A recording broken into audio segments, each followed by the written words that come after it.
En 2018, j'avais posté une vidéo sur le top 10 des plus grandes puissances économiques mondiales. C'est d'ailleurs l'une des vidéos les plus appréciées sur ma chaîne YouTube.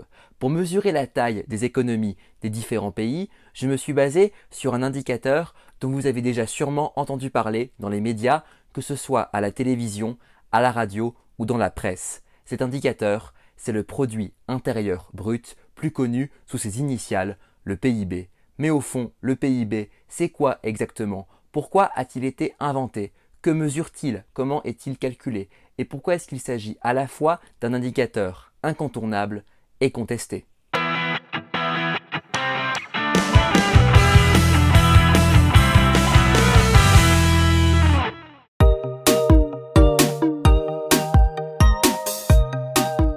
Le produit intérieur brut ou PIB est un indicateur qui permet de calculer la valeur de l'ensemble des richesses produites sur une période donnée, le plus souvent sur une année, par l'ensemble des individus participant à l'activité économique, aussi appelée agents économiques, sur un territoire donné, en général un pays. Ainsi, le PIB est un indicateur qui sert à mesurer la taille de l'économie d'un pays. Plus le PIB d'un État est élevé, plus il se situera dans le haut du classement des plus grandes puissances économiques. En parallèle, le PIB est l'indicateur le plus couramment utilisé pour mesurer la richesse moyenne des habitants d'un pays et donc leur niveau de vie. On appelle cela le PIB par habitant. Pour le calculer, c'est très simple, il suffit de diviser le PIB d'un pays par le nombre de ses habitants. Il existe plusieurs façons de mesurer le PIB. Il y a tout d'abord la méthode qui consiste à le calculer sous l'angle des dépenses effectuées par les agents économiques. Dans ce mode de calcul, le PIB inclut la consommation qui englobe tous les achats de biens et de services des acteurs privés, individus ou entreprises, les investissements, terme qui désigne l'acquisition par les agents économiques des moyens de production, les dépenses publiques, c'est-à-dire celles effectuées par l'État, et la balance commerciale qui mesure la différence de valeur entre les exportations lorsqu'un pays vend ses produits à l'étranger et les importations quand un pays, cette fois-ci, achète ses produits depuis l'étranger. Lorsqu'un pays bénéficie d'un excédent commercial, c'est-à-dire quand ses exportations sont supérieures à ses importations, la balance commerciale contribue de manière positive au PIB en augmentant encore sa valeur. A l'inverse, dans la situation où les importations surpassent les exportations, le pays souffre d'une situation de déficit commercial qui impacte négativement le PIB. Ce dernier se retrouve ainsi diminué. Il y a aussi la méthode qui consiste à estimer le PIB sous l'angle de la production. Selon ce mode de calcul, le PIB est la somme de l'ensemble des valeurs ajoutées, soit l'intégralité des richesses produites par tous les agents économiques, privés comme publics. On ajoute ensuite à cette somme la taxe sur la valeur ajoutée, un impôt sur les biens de consommation et les droits de douane, autrement dit les taxes imposées par l'État sur les produits importés depuis l'étranger. Enfin, pour obtenir le résultat du PIB selon cette méthode de calcul, il faut retirer la valeur des subventions, c'est-à-dire des sommes d'argent transférées par l'État sur la production générée par l'activité économique. Enfin, dernière méthode, le PIB peut être calculé sous l'angle des revenus. Dans ce cas-là, on estime la quantité de richesses générées par les valeurs ajoutées qui sont ensuite redistribuées respectivement sous la forme de rémunération pour les salariés, de profit pour les entreprises et d'impôts pour l'État. Comme on vient de le voir, il y a plusieurs manières fort différentes de calculer le PIB, même si en principe le résultat obtenu est toujours le même, et ce, quelle que soit la méthode utilisée.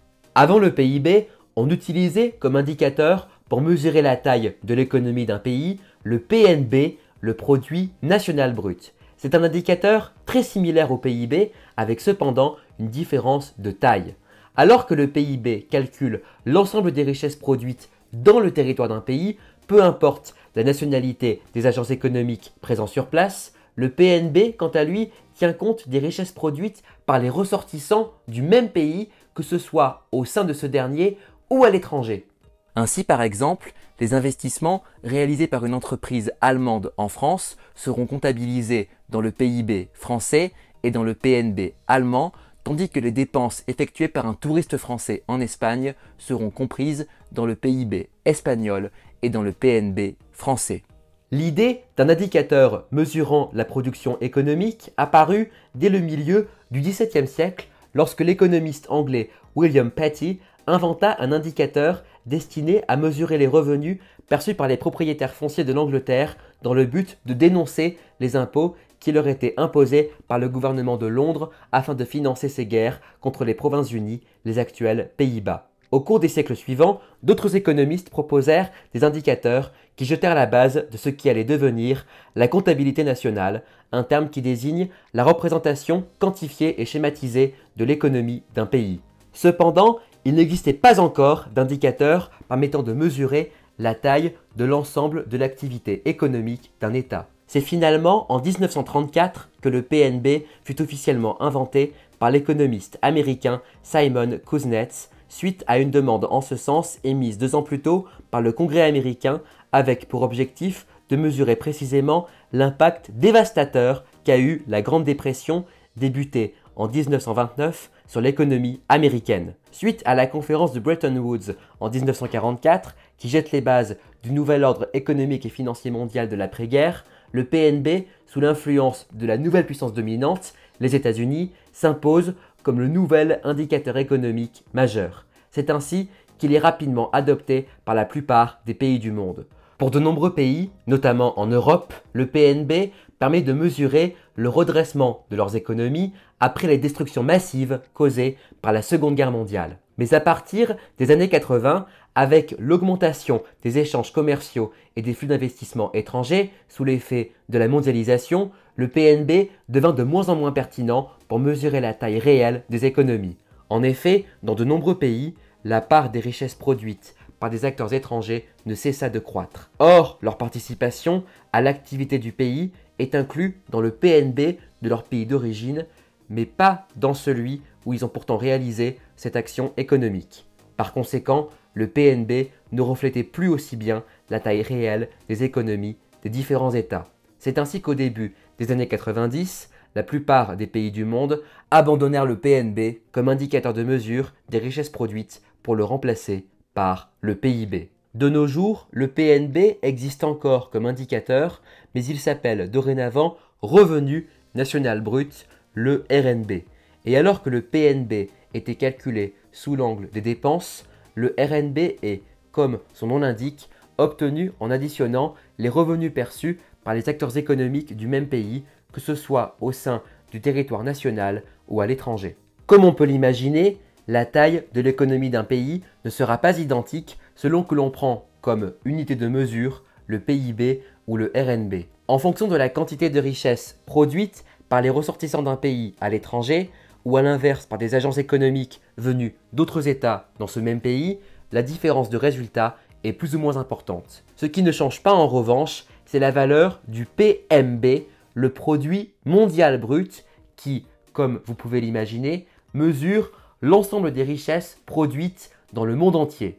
Que ce soit en additionnant les PIB ou les RNB de tous les pays, le résultat final est donc identique. Il est courant que les économistes, les géopoliticiens ou les historiens utilisent le PIB pour mesurer la puissance des États ainsi que pour les comparer entre eux. Pour estimer la taille du PIB, on se sert de la devise nationale, c'est-à-dire de la monnaie utilisée par un État comme unité de mesure. Afin de comparer les PIB de tous les pays de la planète, il est préférable d'utiliser une seule et même monnaie. Ainsi, la monnaie de référence, celle dont on se sert pour mesurer tous les PIB, est le dollar américain, devise officielle des États-Unis et qui est, depuis la fin de la Seconde Guerre mondiale, la monnaie la plus utilisée dans le monde. Il y a 2 manières de comparer les PIB de différents pays avec une même monnaie. Il y a tout d'abord la méthode dite nominale qui calcule le PIB d'un pays en fonction du taux de change annuel moyen de la monnaie nationale sur le marché d'échange, c'est-à-dire là où l'on échange les devises des États par rapport à la monnaie de référence, en l'occurrence le dollar américain. Les 3 facteurs contribuant à l'évolution du PIB nominal sont le taux de croissance économique, soit l'évolution de l'activité économique en tant que telle, mais aussi le taux d'inflation qui indique l'évolution des prix des biens et services consommés par les agents économiques, et enfin le taux de change annuel moyen des monnaies. Or, et c'est là que le bât blesse, le PIB nominal est sujet à des variations plus ou moins fortes en fonction de l'évolution de la valeur de la devise d'un pays sur le marché d'échange par rapport au dollar. Par exemple, si au cours d'une année écoulée, une monnaie perd 20% en valeur face au dollar, cela ne veut pas forcément dire que l'activité économique et le niveau de vie moyen des habitants de ce pays ont baissé de 20%. Il se peut au contraire que durant cette même année, la production économique réelle ait augmenté au hasard de 4, 5 ou 6% par exemple.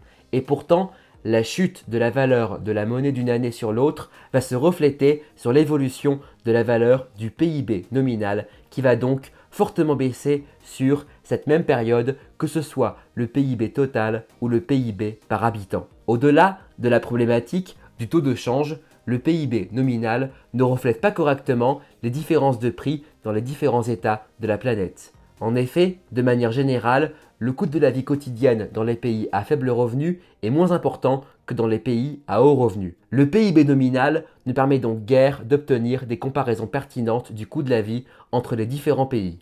Et c'est là qu'intervient l'autre méthode de conversion des PIB, la parité de pouvoir d'achat ou PPA. La parité de pouvoir d'achat a été précisément inventée dans le but de comparer pour chaque pays la somme d'argent nécessaire à dépenser pour obtenir la même quantité de biens et de services. Le PPA donne ainsi une valeur objective des différentes devises nationales ainsi que des produits de consommation à l'échelle mondiale. Pour comprendre comment fonctionne le calcul du PPA, prenons deux familles. D'un côté, une famille américaine et de l'autre, une famille française. Imaginons, de manière totalement arbitraire pour les besoins de cette vidéo, que la famille américaine ait, au cours d'une année, dépensé en tout 60 000 $, dont 30 000 sur 400 produits alimentaires, 10 000 sur 5 produits technologiques, 12 000 sur 2 séjours à l'étranger et 8 000 sur une voiture. Imaginons ensuite que sur cette même année, la famille française ait dépensé en tout 40 000 €, dont 20 000 sur 300 produits alimentaires, 7 000 sur 3 produits technologiques, 8 000 sur un séjour à l'étranger et 5 000 sur une voiture. Si on se base sur l'hypothèse que, en moyenne, durant cette année, 1 euro vaut 1,20 $ sur le marché d'échange, on s'aperçoit que, une fois la conversion effectuée, la consommation annuelle totale en monnaie équivalente est de 48 000 $ pour la famille française contre, je le rappelle, 60 000 $ pour la famille américaine. Ainsi, en valeur nominale, donc en tenant compte du taux de change des monnaies sur les marchés internationaux, la consommation de notre famille française équivaut à 80% de celle de notre famille américaine.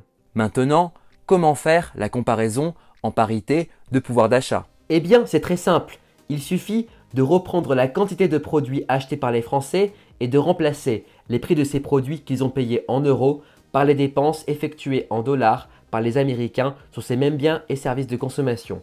Ainsi, en utilisant cette méthode de calcul, on constate que les dépenses annuelles de la famille française, exprimées en parité de pouvoir d'achat, sont de 42 500 $ et représentent environ 71% des dépenses de la famille américaine. Évidemment, la difficulté du calcul du PPA vient du fait que les besoins ne seront pas les mêmes en fonction des individus ou des sociétés, que les habitudes de consommation varient grandement d'un pays, voire d'une région à une autre, et que les biens et les services ne sont pas forcément comparables d'un point de vue qualitatif. C'est pour cette raison que la Banque mondiale organise tous les 6 ans le programme de comparaison internationale ou PCI qui calcule les prix ainsi que les dépenses effectuées par les agences économiques sur un ensemble de produits inclus dans un panier de biens et de services. Afin de tenir compte des très nombreuses différences entre les économies sur le plan structurel, ce panier comprend environ 3000 biens et services de consommation, 200 types de biens d'équipement, 30 postes d'occupation dans le secteur gouvernemental et une quinzaine de projets dans le domaine de la construction. Une fois calculés, les résultats de cette étude donnent une estimation de ce que devrait être le taux de change objectif de chaque monnaie face au dollar par rapport à leur valeur officielle sur le marché d'échange. Et c'est donc à partir de ce taux de change objectif que sont convertis en dollars les différents PIB en parité de pouvoir d'achat. Comme vous pouvez l'imaginer, le classement des plus grandes puissances économiques se retrouve chamboulé lorsque l'on passe du PIB nominal au PIB en PPA. Cela est particulièrement vrai lorsque l'on regarde le top 10. Possédant comme devise nationale la monnaie de référence pour comparer la taille des économies des différents États de la planète, les États-Unis sont le seul pays ayant un PIB de valeur identique, qu'il soit nominal ou en parité de pouvoir d'achat. Parce qu'il permet de mieux mesurer le coût de la vie dans chaque pays, le PIB en PPA est aussi particulièrement apprécié par les économistes pour comparer le niveau de vie moyen des citoyens des différents pays. Là aussi, le classement est fortement bouleversé et même si la différence de revenus entre les pays les plus riches et les pays les plus pauvres reste considérable, l'écart se resserre de manière significative pour de nombreuses nations. Ainsi, en 2021, le PIB par habitant de la Chine est de 12 359 $ en valeur nominale et de 19 260 $ en PPA, tandis que celui de l'Inde, qui est de 2 283 $ en valeur nominale, grimpe à 7 341 $ en PPA. À titre de comparaison, le PIB par habitant des États-Unis, que ce soit en nominal ou en PPA, s'élève à 69 231 $. Lorsque l'on entend que le taux de croissance économique d'un pays a augmenté ou diminué par rapport au trimestre ou à l'année précédente, on parle de taux de croissance du PIB. Or, ni le PIB nominal, ni le PIB en PPA ne permettent de mesurer correctement l'évolution de l'activité économique réelle. En effet, la croissance du PIB nominal dépend non seulement de la croissance économique, mais aussi de l'inflation et du taux de change de la monnaie nationale par rapport au dollar. Et si le PIB en PPA n'est quasiment pas impacté par l'évolution du taux de change, l'inflation reste un contributeur essentiel, voire parfois plus important que la croissance elle-même, dans l'accroissement ou la diminution du PIB. Il arrive fréquemment que lorsque le taux de croissance de l'activité économique réelle a été négatif, on parle alors de récession, le PIB nominal ou en PPA augmente malgré tout du fait de la hausse des prix, donc l'inflation, ou de la hausse de la devise nationale, de sa valeur sur le marché d'échange face au dollar.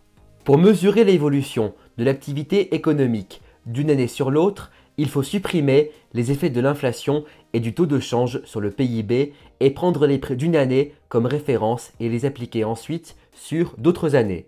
On parle ici de PIB réel ou PIB à prix constant par opposition au PIB nominal ou PIB à prix courant. Prenons le cas de la France. Selon le Fonds monétaire international, le FMI, le PIB nominal français s'élevait à environ 2622 milliards de dollars en 2020 et à 2935 milliards de dollars en 2021. En faisant un calcul rapide, on s'aperçoit que le PIB nominal français a augmenté d'à peu près 11,9% en 2021 par rapport à l'année précédente. Or, la croissance de la production économique de la France a été de 7% cette année-là. En tenant compte de cette statistique et en prenant 2020 comme année de référence pour les prix et le taux de change, on peut affirmer que le PIB réel de la France en 2021 était de 2806 milliards de dollars. Indicateur économique incontournable, le PIB s'est imposé partout comme l'outil de référence pour mesurer et comparer l'activité économique de l'ensemble des pays de la planète ainsi que leur évolution dans le temps. C'est à cet indicateur que l'on se fie pour évoquer la puissance économique ou le niveau de vie des habitants de tel ou tel pays. Il sert également d'unité de mesure pour évaluer le niveau d'endettement, les dépenses effectuées dans de nombreux domaines, que ce soit le domaine militaire, l'éducation, la santé ou la recherche scientifique, pour estimer la part des différents secteurs économiques dans l'activité globale ou pour montrer l'importance plus ou moins forte en fonction des États du commerce avec le reste du monde. Les chiffres du PIB ont une influence considérable sur les responsables politiques, sur les marchés financiers et in fine sur la société dans son ensemble, impactant ainsi de manière décisive les décisions prises par les agences économiques. En parallèle, de plus en plus d'historiens se servent de cet indicateur pour mieux comprendre l'évolution sur plusieurs siècles des rapports de force entre grandes puissances. Le PIB, pour reprendre une phrase fréquemment utilisée par les économistes, est l'indicateur statistique de développement national et de progrès le plus puissant au monde. Pour autant, bien qu'il soit largement utilisé, le PIB est fréquemment critiqué car il souffre de nombreuses failles. Tout d'abord, le PIB ne mesure que l'activité économique officielle. Autrement dit, il ne tient pas compte de l'économie dite souterraine qui inclut toutes les activités qui échappent au contrôle de l'État, comme le travail au noir, c'est-à-dire les activités dont les revenus ne sont pas déclarés à l'État, ou les activités criminelles comme la prostitution ou le trafic de drogue. Il ne tient pas non plus compte des activités non rémunérées du quotidien comme le travail à domicile ou la création de contenus gratuits sur Internet et ne fait pas la distinction entre les différents contextes dans lesquels la production de richesse a lieu. Ainsi, on inclut aussi bien dans le calcul du PIB un simple achat de biens de consommation dans un supermarché et le remboursement des frais à payer suite à un accident ou à une catastrophe naturelle. Surtout, si le PIB mesure la performance économique d'un pays, il n'est guère utile pour mesurer sa situation sociale ou environnementale. Si le PIB par habitant est traditionnellement utilisé pour mesurer le niveau de vie moyen, sa valeur ne correspond pas forcément à celle du salaire perçu par les agents économiques et il ne tient pas compte des fortes inégalités de revenus qui existent dans la plupart des nations entre les personnes les plus riches et les personnes les plus pauvres. Le PIB ne permet pas non plus de connaître le bien-être des habitants d'un pays, ni leur niveau d'éducation, ni leur espérance de vie à la naissance, tandis qu'il néglige l'impact de la production de richesses sur l'environnement, climat, biodiversité, pollution, alors que l'on sait que le bien-être de la population, le cadre naturel dans lequel vit cette dernière et son activité économique sont intimement liés. Afin de répondre aux limites du PIB, plusieurs économistes ont imaginé d'autres indicateurs visant à le compléter, voire même parfois à le remplacer. L'un des plus célèbres de ces indicateurs est l'indice de développement humain, l'IDH, utilisé par le PNUD, le Programme des Nations Unies pour le développement, qui est calculé à partir de 3 critères: le PIB par habitant, exprimé en parité de pouvoir d'achat, l'espérance de vie et le taux d'alphabétisme. On peut citer également l'indice de Gini qui permet de mesurer les inégalités de richesse et de revenus au sein des États. L'indicateur du vivre mieux développé par l'OCDE, l'Organisation pour la coopération et le développement économique, qui comprend des critères aussi variés que la santé, l'éducation, l'emploi, le revenu, le logement, l'environnement, la sécurité, la bonne gouvernance et le niveau de satisfaction par rapport à sa vie personnelle, ou encore le rapport mondial sur le bonheur publié chaque année par les Nations Unies et qui se base sur le PIB par habitant, l'espérance de vie, la liberté personnelle, la solidarité sociale, la générosité ou encore le niveau de corruption. Enfin, on peut évoquer le cas intéressant du Bhoutan, petit royaume de l'Himalaya qui a développé le bonheur national brut, le BNB, un indicateur officiellement inscrit dans la constitution du pays et qui repose sur 4 piliers: l'écologie, le développement socio-économique, la bonne gouvernance et la vitalité culturelle. On l'a donc compris, les initiatives visant à créer des indicateurs alternatifs au PIB sont nombreuses.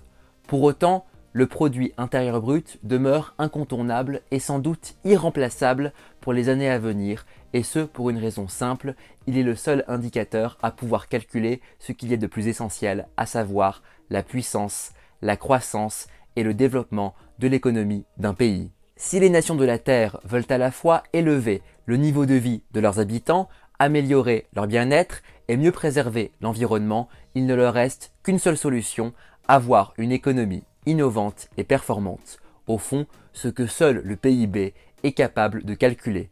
Car si elle n'est pas une science exacte, l'économie demeure plus que jamais le nerf de la guerre. Et voilà, c'est la fin de cette vidéo consacrée au produit intérieur brut, le PIB. J'espère qu'elle vous aura plu. N'oubliez pas d'aimer et de partager cette vidéo. N'oubliez pas non plus de vous abonner dès maintenant à ma chaîne YouTube et retrouvez-moi également sur Facebook et sur Instagram. Je vous retrouve très vite pour plein de nouvelles vidéos passionnantes. À bientôt les amis, salut!